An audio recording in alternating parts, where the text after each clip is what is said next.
একটুখানি দৌড়েছে, তার একটু ছিলে গেছে, টেপ লাগিয়ে দিতে হবে। সবার সঙ্গে রান্না করে খেতে বসে গেছি, দেখি যদি পূজার গ্যাস একটু বেশি পাওয়া যায়।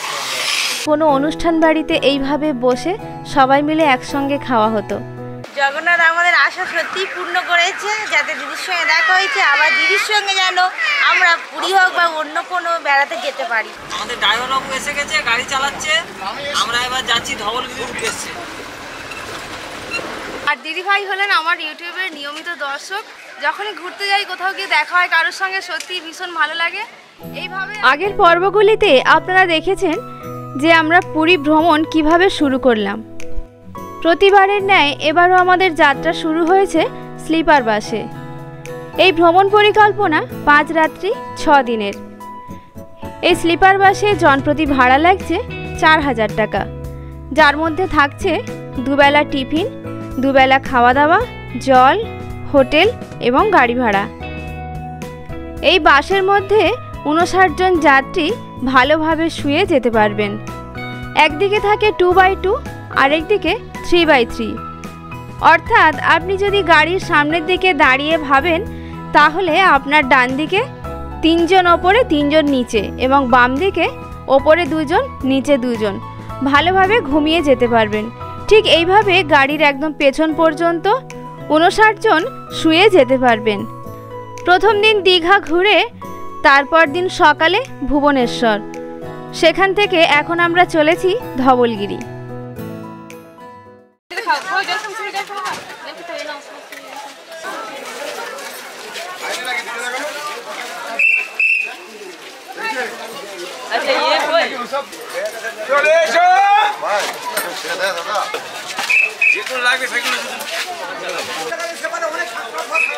ধবলগিরিতে পার্কিংয়ে রান্নাবান্না করার জন্য সব সরঞ্জামগুলো ডিগি থেকে নামানো হচ্ছে। এখানে গ্যাস, ওভেন টোভেন সব কিছু। এবারে রান্নাবান্না হোক আর আমরা ঘুরেও আসি।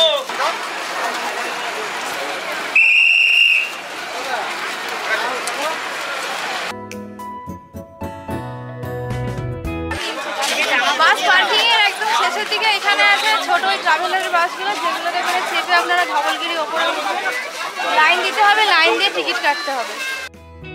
পার্কিংয়ে ট্রাভেলারের এই যে গাড়িগুলি দাঁড়িয়ে আছে, এই গাড়িতে করেই আপনাকে ধবলগিরিতে নিয়ে যাবে, আবারও নিয়ে আসবে। আজ দুপুরে রান্না খাওয়া আমাদের ধবলগিরিতেই হবে, তাই রান্না হওয়া পর্যন্ত ধবলগিরি ঘুরে আমাদের চলে আসতে হবে। এসে এখানে খাওয়া দাওয়া সেরে আমরা বেরিয়ে যাব আমাদের পরবর্তী গন্তব্যে।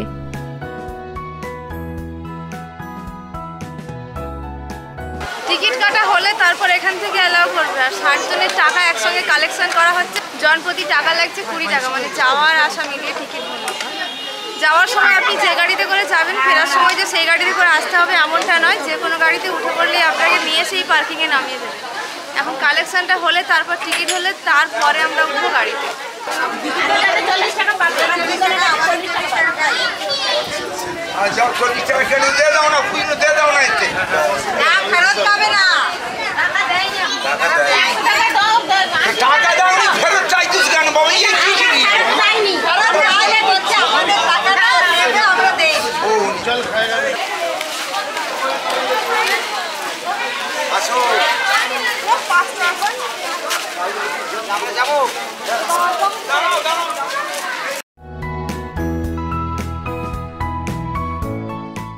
সিস্টেম মেনটেন করতে করতে প্রায় 10 মিনিট হয়েই গেছে, এখনো প্রসেসিং চলছে, কমপ্লিট হয় না।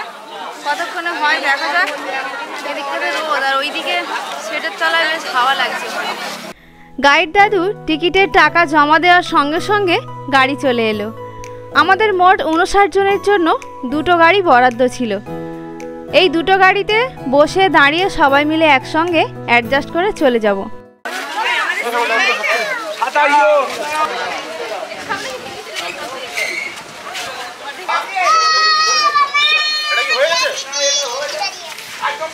গাড়িতে আমরা সবাই বসে গেছি একসঙ্গে। 2টো গাড়ি দেওয়া হয়েছে। প্রথম গাড়িও ভর্তি হয়ে গেছে, সেকেন্ড গাড়িও ভর্তি হয়ে গেছে। আর সামনে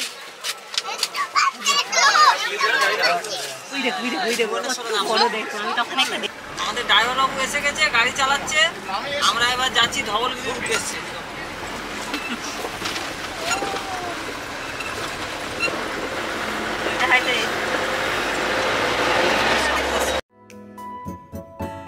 পার্কিং থেকে ধবলগিরি পর্যন্ত সময় লাগে এই গাড়িতে প্রায় মিনিট 5। যাওয়ার এই রাস্তাটি খুবই সুন্দর।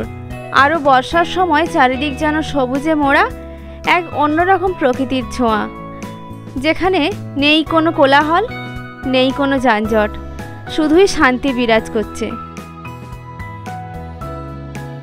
চলেই এলাম ধবলগিরির একদম কাছে। গাড়ি থেকে এবার নামার পালা। আগে এই বড় বাসগুলি, মানে যে বাসে করে আমরা এসেছি সেই বাসই এই ওপরে চলে আসতো, কিন্তু এখন আর আসতে দেওয়া হয় না। ইনি হচ্ছেন বড় মেয়ে, আর এখন যিনি নামলেন এইমাত্র বাবা, জানার বয়স 93।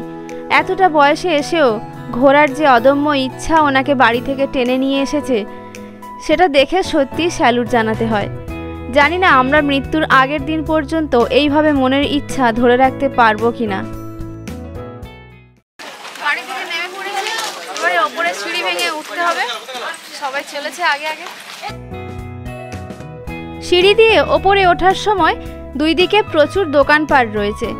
এখান থেকে যখন কোনো কিছু কিনবেন একটু ভালোভাবে যাচাই করে নেবেন, কারণ প্যাকেটের বাইরে একরকম, ভেতরে আরেক রকম থাকে। সমস্ত রকম মশলা, বাদাম ইত্যাদি পাওয়া যায়। এছাড়াও রয়েছে ঘর সাজানোর নানান সামগ্রী, খাবার দাবার, আরও অনেক কিছু। সুন্দর এক মেঘযুক্ত আকাশে আপনাদেরকে নিয়ে পৌঁছে গিয়েছি ধবলগিরি। ভুবনেশ্বর থেকে যার দূরত্ব প্রায় 10 কিলোমিটার। এই ধবলগিরি পাহাড়ে ঘেরা এবং সবুজে মোড়া একটি অঞ্চল। চারিদিকে রয়েছে ঘন জঙ্গল, ছোট্ট ছোট্ট গ্রাম, পাখিদের ডাক। যারা প্রকৃতিপ্রেমী তাদের জন্য একটি আদর্শ গন্তব্য।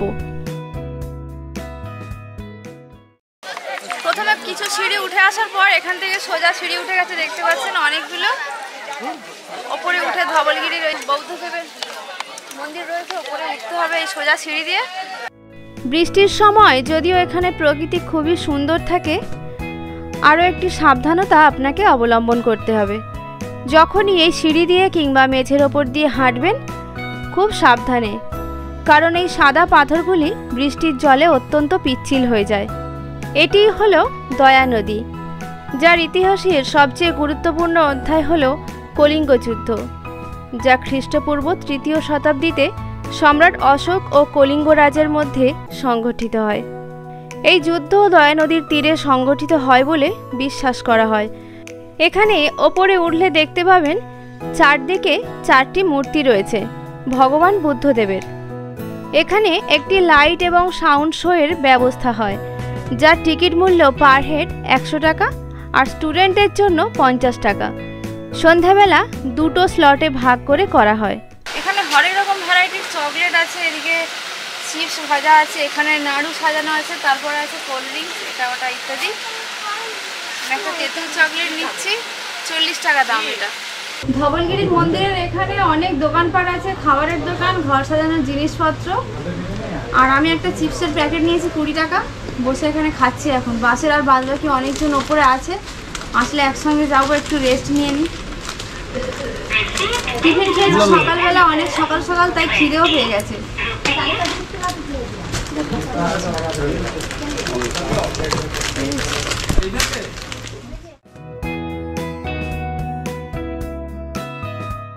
ধবলগিরি ওপর থেকে নেমে চলেও এসেছি আমরা বেশ কয়েকজন। আর গাড়ি এসে এখানে প্যাসেঞ্জার নামাচ্ছে, ওই যে গাড়িটা, ওই গাড়িতে করে উঠে আবার আমরা নিচে নামবো।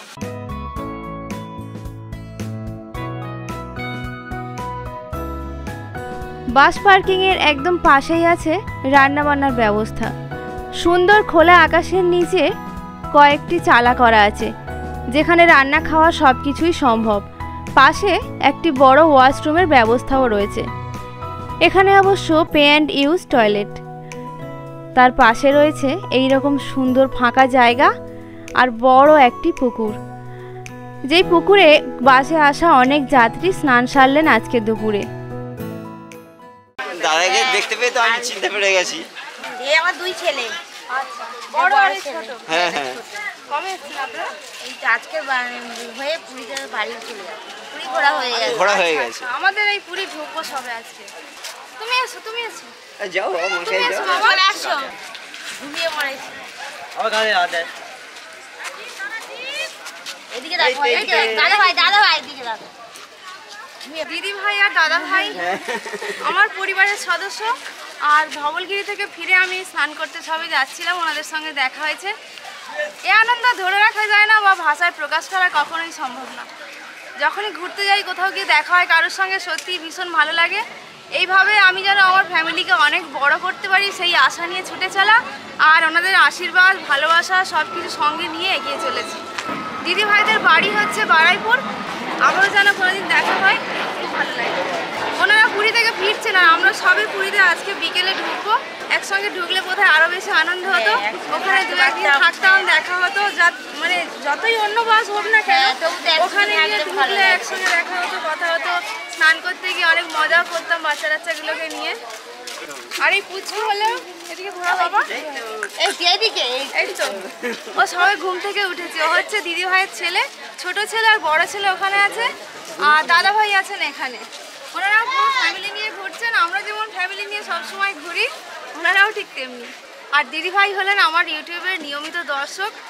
সত্যি এই মাঝে মাঝে যে দেখা হয়ে যায়, কি যে আনন্দ হয় ভাষায় প্রকাশ করা সম্ভব হয় না। কিন্তু দিদি ভাই দাদা ভাইয়ের সঙ্গে যখন দেখা হয়েছে আমার কিন্তু বিন্দুমাত্র মনে হচ্ছে না যে নতুন দেখা হয়েছে। না না, মনে হচ্ছে অনেক দিনের চেনা এবং আমার বাড়ির মানুষ। সত্যি আমার শালি এটা, আর এই শালা, তাহলে বেশ কিছু খালা। হ্যাঁ ওটা শালি।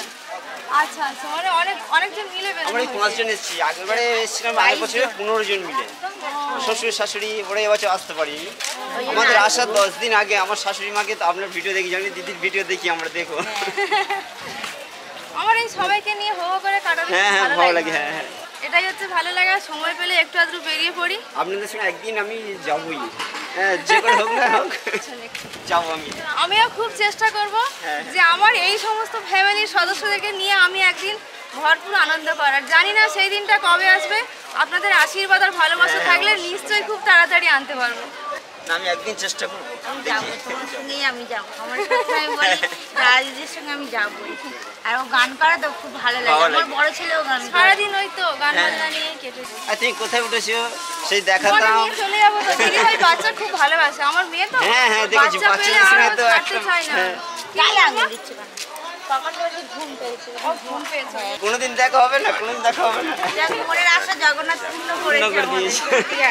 জগন্নাথ আমাদের সত্যি মনের আশা পূর্ণ করেছে। হ্যাঁ হ্যাঁ হ্যাঁ, কিন্তু আমার যে আশা পূর্ণ হলো না। আপনাদের সঙ্গে আমি তো সমুদ্রের ধারে কাটাতেই পারলাম না। হ্যাঁ তো আপনার আশাই আমি পূর্ণ করবো। আমি যাবো। হ্যাঁ আমি বলছি আমি যাবো। যাবো একদিন হ্যাঁ যাবো। হ্যাঁ তখন এরকম অনেক দেখেছি আপনাদের যোগাযোগ করে এসছে। হ্যাঁ জগন্নাথ আমাদের আশা সত্যিই পূর্ণ করেছে, যাতে দিদির সঙ্গে দেখা হয়েছে। আবার দিদির সঙ্গে যেন আমরা পুরী হোক বা অন্য কোনো বেড়াতে যেতে পারি। সব হ্যাঁ পুরীতে হলে আর কোনো ব্যাপার নেই। হ্যাঁ সমুদ্রের কাছে একসঙ্গে সবাই থাকবো, এইটাই যেন জগন্নাথ আমাদের আশা যেন পূর্ণ করতে পারে। আর পুরী কোনোদিনও পুরনো হয় না, যতবার আসি ততবার যেন ভালো আসার লাগে। ইচ্ছা আরো বেড়ে যায়। আরো বেড়ে আমরা যায়। প্রতি বছর আসি, এই নিয়ে আমার পুরী 11 বছর। দিদি ভাই, আপনারা যাচ্ছেন না তো এখন? না এখন এই মন্দিরে যাবো ধবলগিরিতে। ফিরে এসে খাওয়া দাওয়া হ্যাঁ করবেন? ফিরে এসে খাওয়া রান্না দাওয়া ওখানে করবো। হচ্ছে? হ্যাঁ হ্যাঁ হ্যাঁ, এখানে আছি, দেখা আচ্ছা ঠিক আছে। এইমাত্র আমার ইউটিউব পরিবারের বেশ অনেকজন সদস্যের সঙ্গে দেখা হলো, কথা বললাম। ওনারা ধবলগিরির মন্দিরের ওপরে যাচ্ছেন এখন ঘুরতে, আর আমরা এখন নিচে এখানে স্নান টান সেরে খাওয়া দাওয়া সারবো।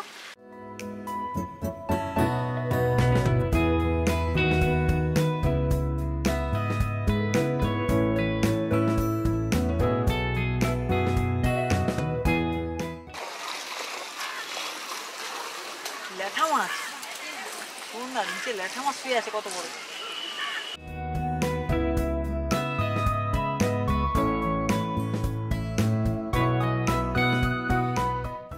আজকে দুপুরে মেনু আলু উচ্ছা ভাজা, মুসুর ডাল, আচ্ছা হলো বাঁধাকপি, মাছের মাথা দিয়ে বাঁধাকপি, আচ্ছা, আর হলো মাছের ঝোল, হ্যাঁ, আর আমের চাটনি, পাঁপড়, জোয়ান, ব্যাস এইটা সময়।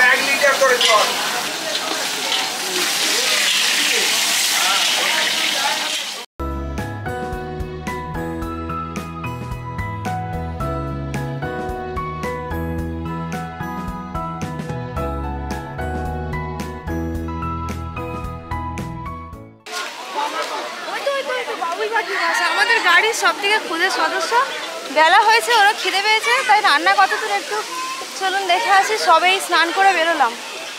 পার্কিংয়ের ঠিক পাশে এখানে শৌচালয় আছে, আর সেখানে স্নান করার খুব ভালো জায়গা।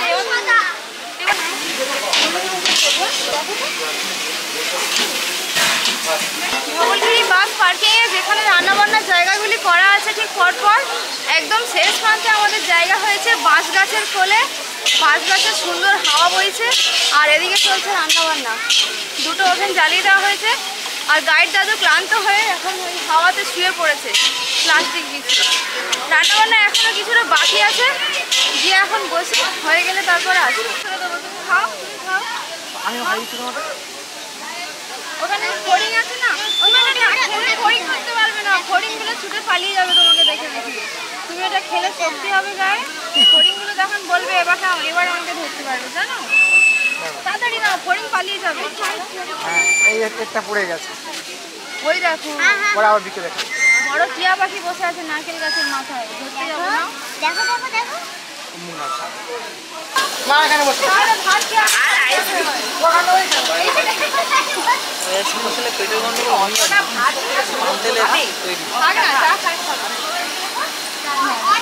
রান্না একটু বাকি আছে, বাচ্চাগুলো খিদে পেয়েছে খুব, ওরা তিনজন খেয়ে নিক। আর ওইদিকে পুকুর পাড়ে গাছতলায় বসে একটু আছে আরও কিছুজন। রান্নার মধ্যে হয়েছে আপনার ডাল, আলু ভাজা, মাছ ভাজা, আর ভাতটা হয়েছে, বাচ্চারা সেইগুলো দিয়ে খাচ্ছে। মাছের ঝালটা বাকি আছে, আর সবজিটা বাকি আছে। এখনকার আমাদের এই আধুনিক জীবন থেকে কিছুটা পেছনে ফিরে গেলে আপনাদের কি মনে পড়ে যে আগেকার দিনে কোনো অনুষ্ঠান বাড়িতে এইভাবে বসে সবাই মিলে একসঙ্গে খাওয়া হতো? সেই মজার কিছুটা হয়তো আমরা উপভোগ করলাম এই ঘুরতে এসে। ভাত মোটে খাচ্ছে না, গালের মধ্যে নিয়ে ভরিয়ে রেখেছে। দাদা একটু বকেছে বলে সেই জন্য আমার কাছে চলে এলো। মা পাবন না পাবন না। পাপড় খাও, পাপড় খাও। আমরা হরিণ দেখবো আর খাবো না।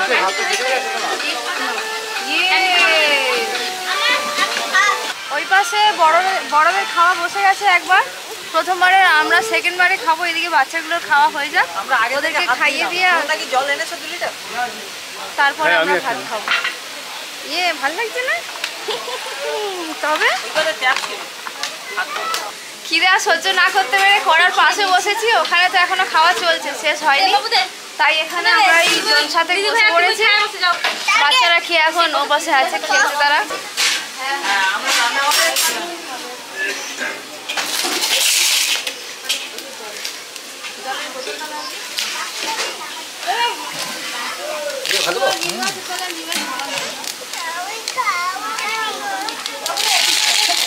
এই যে ভাত পেলাম, খিদে পেয়ে গেছে, ঠিক আছে, এই জন্য সবার সঙ্গে রান্না করে খেতে বসে গেছি।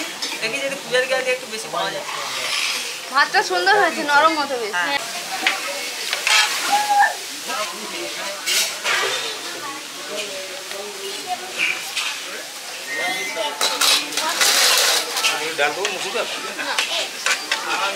আজকে দুপুরে আমাদের রান্নার মেনু উচ্ছে আলু ভাজা, মসুর ডাল, উচ্ছে আলু ভাজা, মসুর ডাল, মাছের ঝাল, বাঁধাকপি সবজি, চাটনি, জোয়ান আর পাপড়।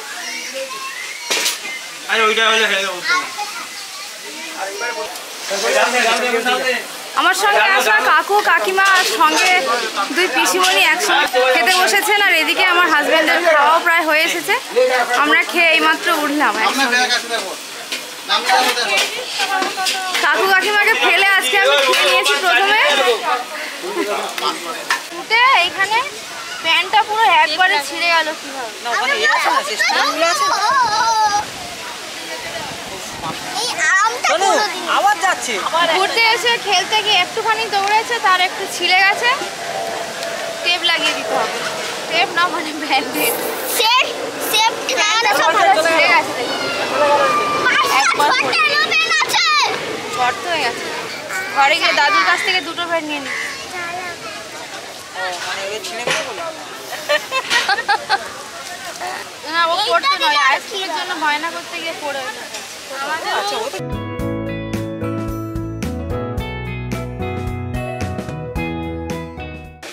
ঠিক আছে, কিছু হয় না। আমি বলছি অনেকটা ছড়ে গেছে। এটা ফেলবো কোথায়? ডাস্টবিন। গাড়ির প্রায় সবারই খাওয়া হয়ে গেছে, শুধু রান্নি স্টাফের খেতে বাকি আছে। আর এখানে কাকু সেখানে বেঞ্চে শুয়ে পড়েছে, কোনো রকম একটা প্লেস জোগাড় করতে পেরেছে, আমরা পারিনি। তাই কাকিমা বসে আছে, আমার মেয়ে, আমি, মাম্পির ছেলে সবাই মিলে এই নিম গাছ, খিরিস গাছ, বট গাছ সব গাছ এক জায়গায় মিলেমিশে আছে। তার নিচে বসে পুকুর পাড়ে সুন্দর হাওয়া লাগছে, হাওয়া খাচ্ছে। আর নিম গাছের তলায় দেখুন কত সুন্দর প্লাস্টিক দিয়েছে, অনেকে ঘুমিয়েও পড়েছে। দূরের দিকে আছে কোথায়?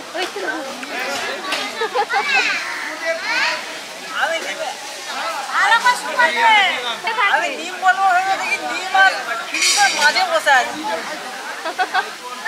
একদম মিডিল। নিম আর খিরিস আর বালি রে বাপি, শুধু বালি রে। বালিতে এখন কিছু শুরুই হয়।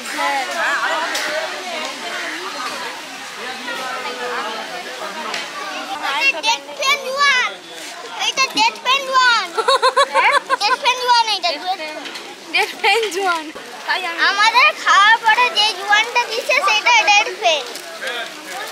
কি করবে এখন ওটা নিয়ে তাহলে? এটা এবার নদীতে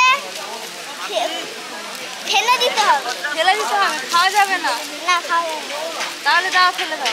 কমপ্লেন করবে কোথায়? হ্যাঁ কমপ্লেন ওই তো যারা জোয়ানটা দিয়েছে তাদের। হ্যাঁ, ঠিক বুদ্ধি আছে। ভাত খাওয়ার পরে ওর বাবা ওকে বলেছে এই জোয়ানের মধ্যে পোকা, লবণ বেশি খাওয়া ভালো না। সে বলছে তাহলে এটা ডেট ফেল জোয়ান, তুমি খাচ্ছ কেন? নিয়ে এসে গাছের গোড়ায় ফেলে দিয়ে গেল। বলছি কমপ্লেন তুমি কোথায় জানাবে? বলে কেন, যারা দিয়েছে রান্নার স্টাফ ওখানে। বুদ্ধি ঠিক আছে। আমাকে স্কুলে একটা বন্ধু মেরে দাঁত ভেঙে দিয়েছে। বৃষ্টি উঠছে আর পড়ছে, থামছে না একবার থামছে একবার পড়ছে।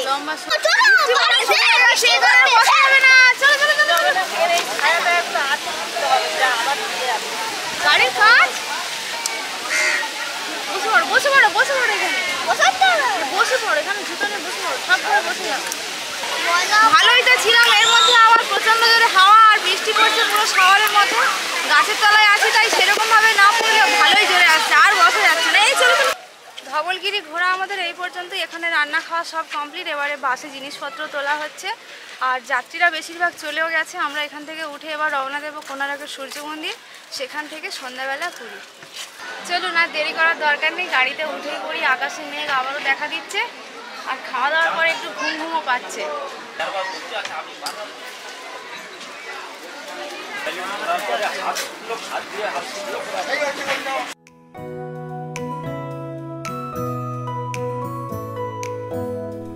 এখন আমরা ধবলগিরিকে বিদায় জানিয়ে এগিয়ে চললাম পুরীর দিকে। আপনাদের সঙ্গে দেখা হচ্ছে পরের দিন পুরীতে গিয়েই। সবাই খুব ভালো থাকবেন, সুস্থ থাকবেন আর সব সময় মনের কথা শুনে চলবেন।